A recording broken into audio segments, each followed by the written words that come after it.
escandalosa muerte inútil que no sirvió para nada. Por eso digo que la oscuridad nos habla de la solemnidad de ese momento.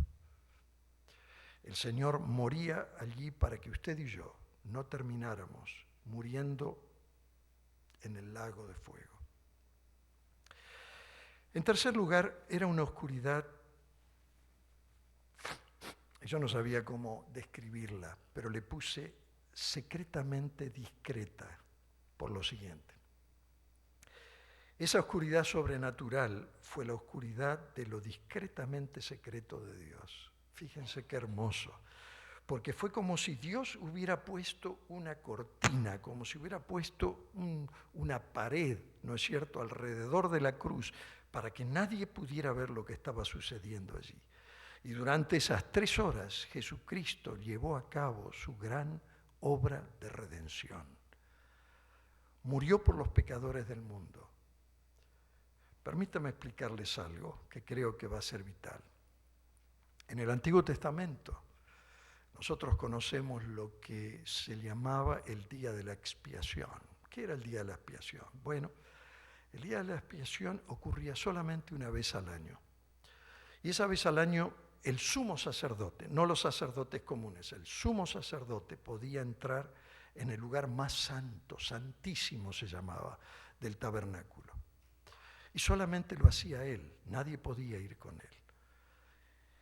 Inclusive le ataban una cinta a su pierna, porque era tan sagrado eso, que si él moría ahí adentro, era la manera de sacarlo. Nadie podía entrar, porque el que entraba moría. Él llevaba consigo la sangre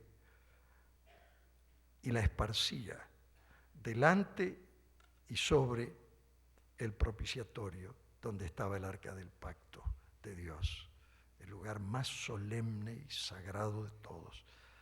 Solo Dios veía lo que este sumo sacerdote hacía ahí adentro, nadie más, porque el sumo sacerdote ministraba solo allí. Y usted se preguntará, ¿por qué dice eso, pastor? Bueno, muy fácil. Durante esas 3 horas de oscuridad, Jesús completó allí un convenio eterno con su Padre y concluyó la obra que había venido a hacer. Está registrada en Juan capítulo 17, 4. Yo te he glorificado en la tierra y he llevado a cabo la obra que me encomendaste. ¿Cuál era esa obra? ¿Cuál era esa obra? La obra de la salvación. La obra de la salvación, la cual nadie podía realizar, solamente el sumo sacerdote, Cristo Jesús. Jesús estuvo en silencio por 3 horas, después de las cuales gritó: Dios mío, ¿por qué me has desamparado? Esa oscuridad fue un misterio, un tremendo misterio. Pero saben, yo encuentro que hubo un misterio aún más grande que eso. Ese misterio más grande fue la soledad de nuestro Señor Jesús en la cruz. El Hijo de Dios fue abandonado por su Padre. Al leer el Evangelio, la narración especialmente de las últimas horas de Jesús antes del Calvario, nosotros lo vemos cada vez más solo y más rechazado. Primero comenzó con los 12 discípulos en el aposento alto. Y luego Judas salió para traicionarlo, quedaron 11. Y luego se fueron al jardín, y en el jardín él seleccionó solamente a 3, a Pedro, Santiago y Juan. Ya quedaban 3 nada más. Y cuando lo prendieron a Jesús, 3 que dormían, ¿no es cierto?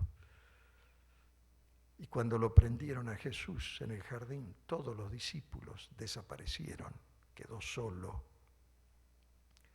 Hubo luego 2 que lo siguieron y se metieron, entraron en la residencia del sumo sacerdote. Uno de ellos era Pedro, que lo negó 3 veces, y el otro era Juan. Y ese discípulo Juan luego se ve que se arrepintió y volvió al pie de la cruz. Y luego Jesús, como dice lo que vimos ayer, envía a su madre con Juan a su casa. Así que los más cercanos a Jesús lo abandonaron, todos. Jesús les dijo a sus discípulos, miren, Juan 16:32, miren que la hora viene y ya está aquí, en que ustedes serán dispersados y cada uno se irá a su propia casa y a mí me dejarán solo. Sin embargo, solo no estoy, porque el Padre está conmigo. ¿Saben? En la cruz aún el Padre lo abandonó, pero no lo abandonó. Él sintió el abandono de Dios, pero cuando nosotros leemos en los escritos sagrados, descubrimos que el Padre estaba a su lado. No manifestaba su gloria porque hubiera matado a todos, pero allí estuvo junto a su Hijo.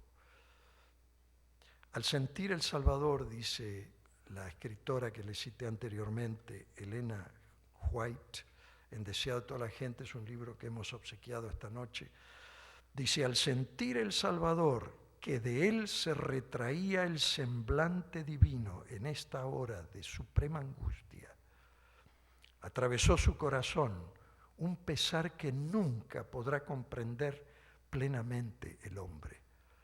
Tan grande fue esa agonía que apenas le dejaba sentir el dolor físico. Con fieras tentaciones, Satanás torturaba el corazón de Jesús.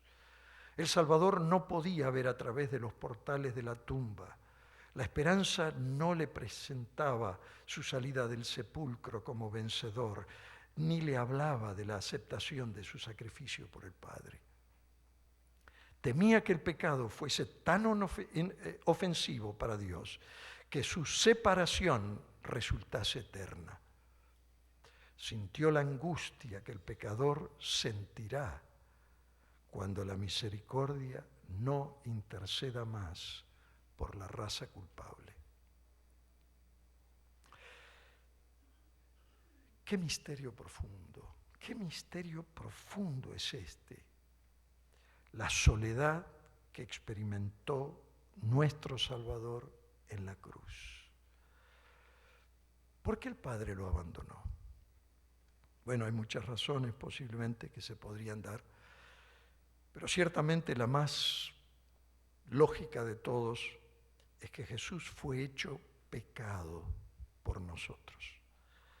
Y Dios es demasiado santo como para siquiera mirar el pecado.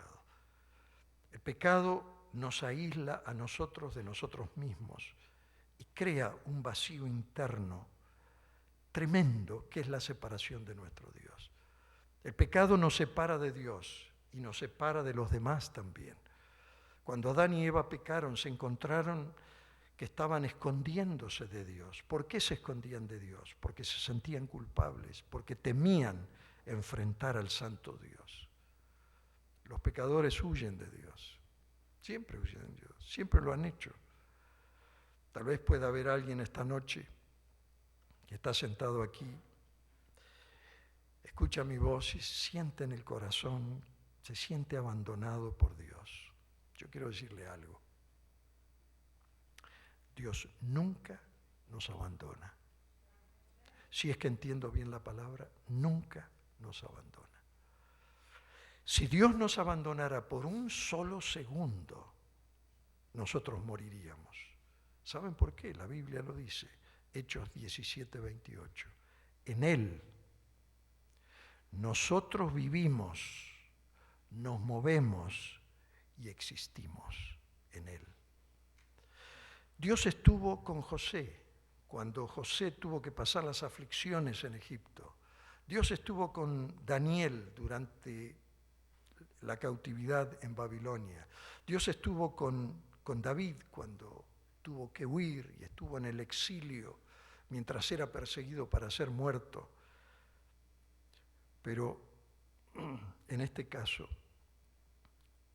abandonó a su Hijo cuando Él fue hecho pecado por nosotros en la cruz.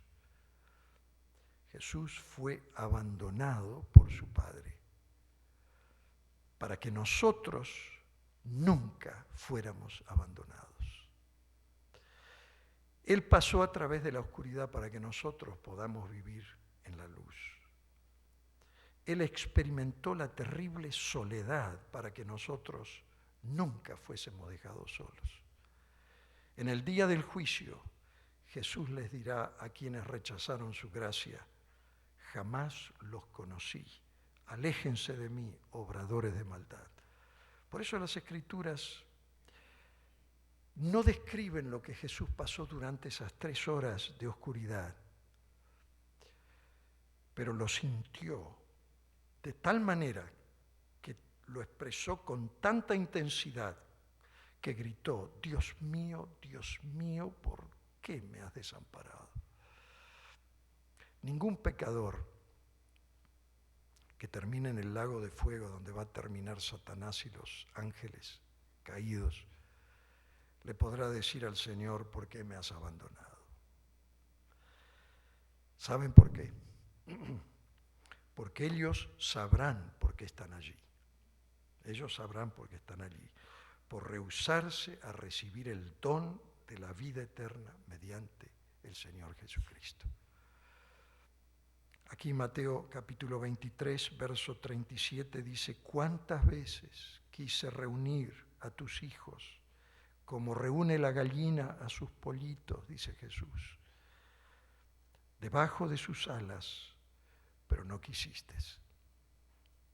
La soledad de Jesús, mis hermanos, en la cruz fue un misterio muy grande, mucho más grande que la oscuridad que rodeó la cruz. Pero hay un misterio que aún es mucho más grande todavía. Fue la increíble ceguera de esta gente que estaba rodeando la cruz. Increíble. Ellos simplemente no podían ver quién era Jesús y lo que estaba haciendo por ellos. No lo podían ver. Nuestro Señor Jesucristo fue crucificado durante la Pascua, cuando, como ustedes saben, la ciudad de Jerusalén estaba colmada de gente proveniente de muchas naciones. Judíos peregrinos que habían venido a celebrar la fiesta de la Pascua a Jerusalén. Soldados romanos que estaban cerca de la cruz y líderes religiosos judíos que lanzaban insultos al Hijo de Dios. En realidad, todo lo que sabemos es que nadie en esa multitud entendía lo que estaba sucediendo. Ellos estaban como ciegos. Ciegos, en primer lugar, a las Escrituras. Seguramente uno de los sacerdotes, uno de los que había estudiado tanto las Escrituras, tendría que haber reconocido el grito del Señor Jesucristo, porque él estaba repitiendo el Salmo 22, versículo 1. Dios mío, ¿por qué me has desamparado? David lo dijo primero cuando, rodeado por sus enemigos, dijo esas palabras. Y luego, guiado por el Espíritu Santo, escribió estas palabras en el Salmo 22 con una extraordinaria descripción de la crucifixión, un salmo netamente mesiánico. Sin embargo, la crucifixión no fue una forma de ejecución en el tiempo del Antiguo Testamento. Nadie puede entender, como David, que nunca había visto una cruz, que nunca había visto un crucificado, que los israelitas no sabían lo que era crucifixión, hasta que los romanos vinieron con esa forma de tortura. ¿Cómo él habla de que los clavos iban a pasar sus manos, que iba a tener un sufrimiento físico enorme, que iba a descender una oscuridad que iba a cubrir el Calvario, la burla de la muchedumbre incrédula, la humillación y la vergüenza que él tenía que soportar, las apuestas que hicieron con su ropa y la aparente desesperanza de la situación? ¿Cómo supo David eso? Más de 600 años antes. Los líderes religiosos que escucharon el grito de nuestro Señor Jesucristo debieron haber reconocido de dónde venía ese grito, porque estaban entrenados en las Escrituras, sabían las Escrituras, pero eran ciegos ante su propia Escritura. La leían, pero no la entendían.